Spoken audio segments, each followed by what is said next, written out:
Brewing your alcohol at home, home brewing is super simple. All you need is a sugar, a fermentable carbohydrate, and yeast cell. Over there, or is it there? Anyway, and the yeast kind of eats the carbohydrates and converts it into ethyl alcohol, which we can drink safely. I'm going to show you how I have done it at home using the resources that I have available locally. By the way, I have not, if you're an experienced winemaker, you will understand that my technique isn't exactly kosher. I have modified a lot, and that's because, again, of the time frame of making this video and also the resources available to me locally. That being said, there's only one caveat. You see, making alcohol at home, brewing your own alcohol for your personal consumption is legal in most parts of the world, but not everywhere. I would imagine the Indian states of Gujarat, for example, or the northeast states, some of the northeast states, it's not allowed. So, and also it's probably not, it's definitely not allowed in some of the countries in Middle East. So, so do check out with your local authorities if it's legal for you to do. But okay, other than that, let's see how it goes. First things first, you got to start by selecting your fermentation tank. Don't use plastic, please don't. Probably stainless steel is okay, but if you have an option, please use glass. So this, I believe this is 5-liter jug is what I am going to use. It has a nice little tap at the bottom, so once I'm done, I can retrieve the final product out of that. That's pretty cool. You need all equipment in winemaking to be absolutely pristine, clean, and as sterile as possible. So you got to wash this first. Professionally, they use a substance called what is it called? Sodium metabisulfite, yeah.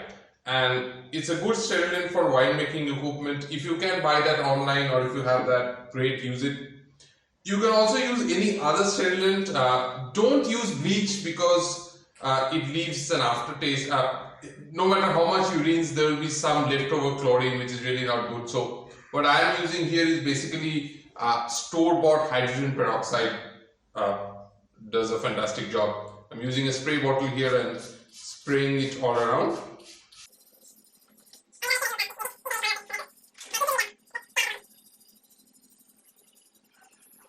And this we do it just so that we are absolutely sure that the yeast that that will eventually ferment the sugars into alcohol, that's basically the only organism inside. You don't want any other bacteria or fungi growing in your product. Okay, so this is I think this is a contact sterilant. I'm not sure, but anyway, what I do is I keep the hydrogen peroxide in contact with the glass vessel for about 15 minutes.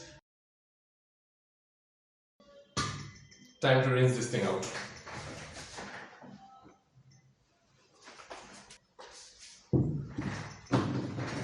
Okay, so it's time to start adding the ingredients. Now, I am cheating here a little bit. I'm not making my starting material, which is the mash from natural ingredients. What I mean by that is I'm using 100% apple juice by Tropicana. So it will not be wine, it will be more like a hard cider.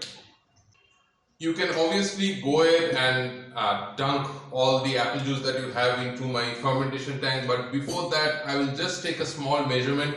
This is not mandatory, it's something that I want to do. That is, measure the specific gravity of the juice. So I basically use a standard hydrometer. It measures from specific gravity 1 to 1.1. So at present my apple juice is at approximately 1.045 or 1.046. So let me explain to you this way. Water, if it's pure water, the specific gravity is 1, so that's the measure of its density. Anything you add to the water, in this case sugar, is going to increase the density, so that's why it's at 1.045. That 0.45 is because of the sugar. As the fermentation continues, what you'll see is more of that sugar being converted into alcohol by the yeast, and alcohol is less dense than water, so this specific gravity will fall. So as the fermentation of the alcohol of the sugars continue, you will see a drop in specific gravity till you reach a point when all the sugar has been converted and the specific gravity will no longer fall. So what that means is my fermentation is complete. That's a very complicated way to explain that. Measuring the specific gravity of the mixture is a great way to tell the health of the fermentation process. So again, it's not mandatory, you can just wait it out till everything is converted, but I like a little more control and monitoring over the entire process. So what I'm basically doing now here is mixing all the juice that I have.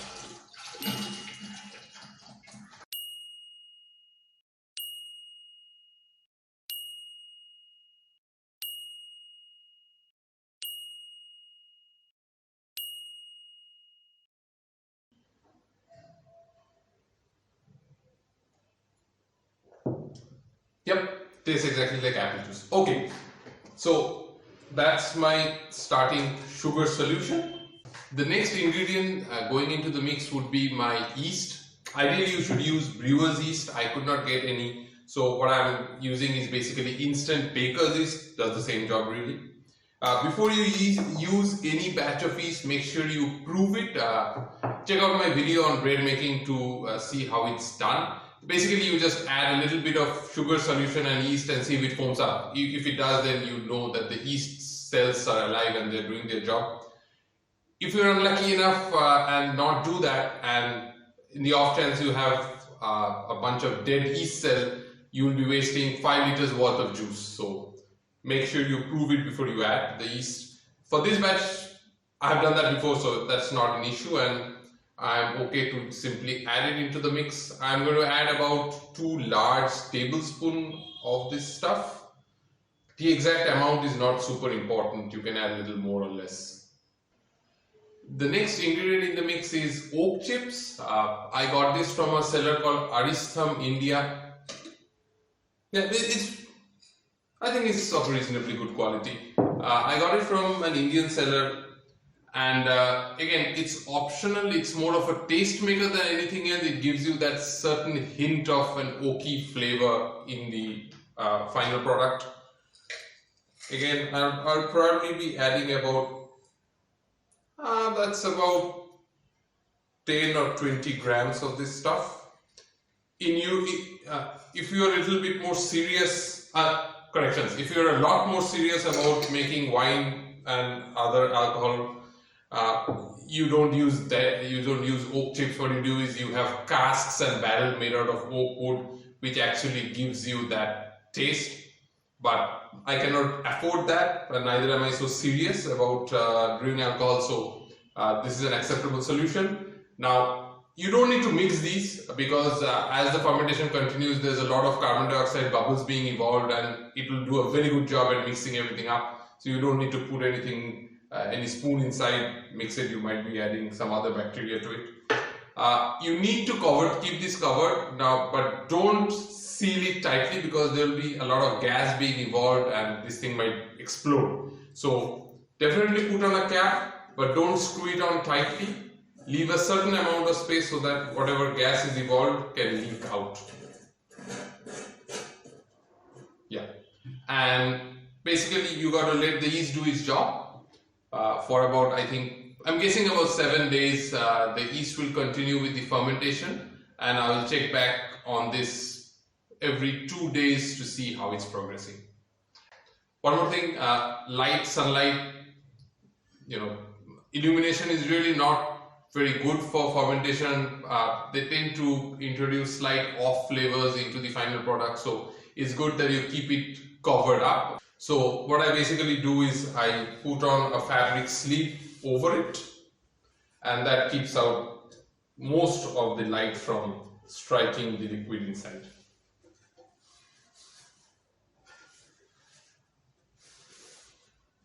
Cool. So I'll check back in 2 days' time.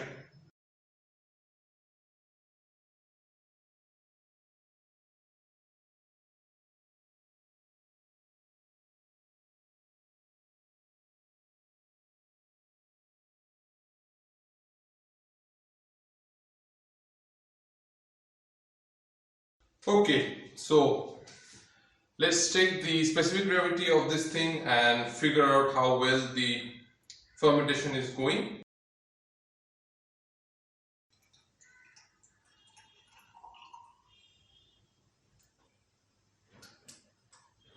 Okay,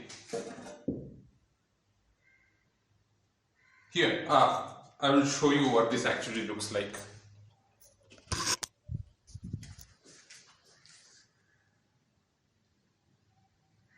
You see all the foam up top?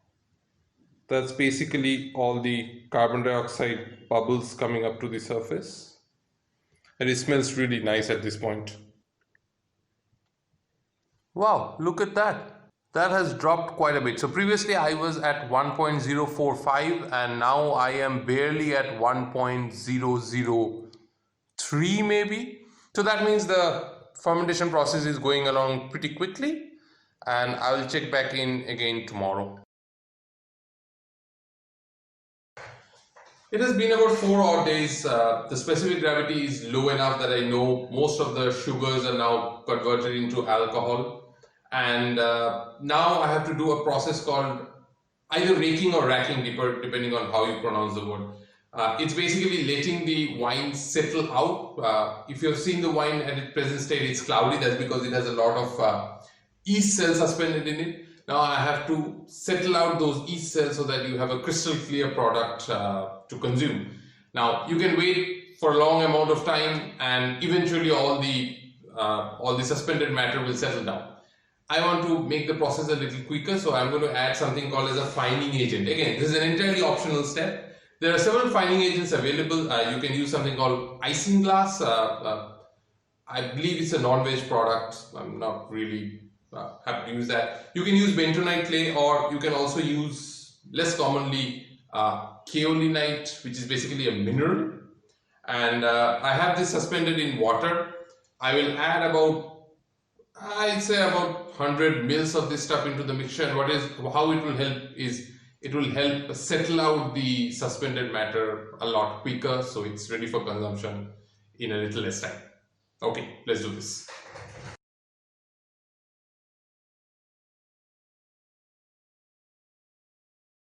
Okay guys, so the fermentation is mostly complete. I have added my fining agent, and now it's just a matter of time to let this thing rest undisturbed till most of the suspended solids, the clay that I just added, the kaolinite that I just added, and these particles settle down a bit and the product kind of clears up.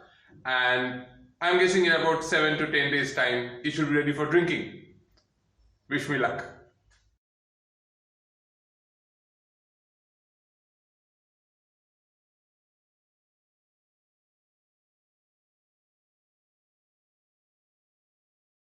So from start to finish, this has been 1 month exactly. Now it hasn't cleared up completely. As you can see, there is a lot of cloudiness remaining, and at present it looks like one of those bottle fermented Indian pale ales, or maybe the New England IPAs. And the reason I call this finished now and I don't want to keep it any further is because I'm afraid of spoiling. See, I have not added any preservatives like sulfites or sorbates to it, and the alcohol percentage is pretty low. It's probably around 5 to 6%, and I'm afraid if I keep it longer it will spoil. So I intend to consume this within the next 30 days. So, by the way, I know it's 5 to 6% alcohol because it's a fairly simple formula to find out the alcohol percentage from the starting specific gravity and the finishing specific gravity. So that being said, let's taste this out. Okay, very fruity, that aptly smell. Again, not surprising because it's very young. Probably if I aged it slightly, it will lose some of that fruity smell. And I'm also getting a faint oaky smell as well. Again, I added the oak, so not surprising. Other than that, there's no complex aroma from this thing. Again, not surprising because it's very young. Let's taste this.